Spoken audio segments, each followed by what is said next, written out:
नमस्कार साथियों, स्वागत है आप सभी का अंकित इंस्पायर्स इंडिया पर। मैं हूं अंकित अवस्थी। आप हैं मेरे साथ में एक ऐसी खबर पर चर्चा करने के लिए जो कि निश्चित ही रशिया यूक्रेन से भी बड़ी खबर बन सकती है।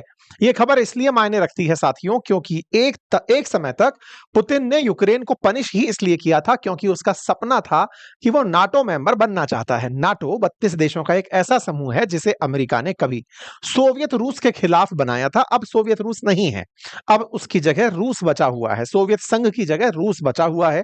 रूस को अब यह बर्दाश्त नहीं कि कोई भी देश उसके खिलाफ नाटो में जाकर जुड़े। लेकिन यूक्रेन जो कभी सोवियत संघ का सदस्य हुआ करता था, सोवियत संघ में हुआ करता था, उसने सोवियत संघ टूटने के बाद एक अलग देश की आइडेंटिटी पाई और अब वो खुद मंशा रखता है कि वो जाकर नाटो ज्वाइन करे। इसका पनिशमेंट जो हुआ वो आप देख ही रहे हैं। 24 फरवरी 2022 से लगातार यूक्रेन और रशिया के बीच में जो चल रहा है, साथ ही साथ एक तिहाई यूक्रेन पर लगभग रूस ने कब्जा कर लिया है। अच्छा, अब ताजा खबर यह है कि जिस नाटो को ज्वाइन करने के नाम पर यूक्रेन की इतनी कुटाई हुई थी, अब पुतिन ने उससे कदम आगे बढ़ा दिया है। और क्या कर दिया है? यूक्रेन से आगे चलते हुए कंट्री है पोलैंड, और उस पोलैंड के अंदर 8 रूस के ड्रोन उड़ते हुए पाए गए हैं। 8 यूक्रेन के ड्रोन जब उड़ते हुए पाए सॉरी रूस के ड्रोन उड़ते हुए पाए गए, तो इससे पोलैंड वाले एक बार समझ नहीं पाए कि ये हो क्या रहा है। बोले क्यों? बोले यूक्रेन को तो ये जानते हुए कि ये नाटो नहीं है तो भी अंदर घुस करके मारा।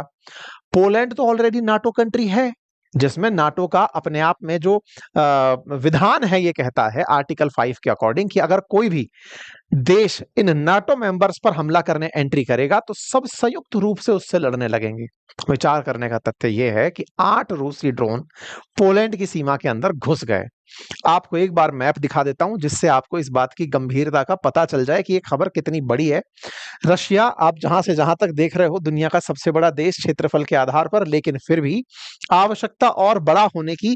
ऐसे में यूक्रेन को जहां एक तिहाई कंप्लीट कर चुके हैं, उसके बाद में ये देश बचा है पोलैंड और इधर बचा है रोमानिया। ये पोलैंड और रोमानिया जिनके बॉर्डर यूक्रेन से जुड़े हैं, इन दोनों देशों में हाल ही में रूसी ड्रोन उड़ते हुए देखे गए। रूसी ड्रोन आए थे यूक्रेन को मारने के लिए, यूक्रेन को मारते मारते घुस गए पोलैंड के अंदर, और तो और यूक्रेन में मारते मारते घुस गए रोमानिया में। आप में से कुछ लोग कहेंगे अरे भाई साहब इधर उधर निकल गए होंगे, तो जो 3 साल से नहीं निकला अब अचानक निकल गया, ये थोड़ा तो सोचने वाली बात है। भाई दिशा भटक गए यदि आप ऐसा कहते हैं, फिर तो दुनिया का कोई भी देश सुरक्षित नहीं है भाई साहब। ऐसे ही आ गए थे, गलती से गाड़ी चली गई है।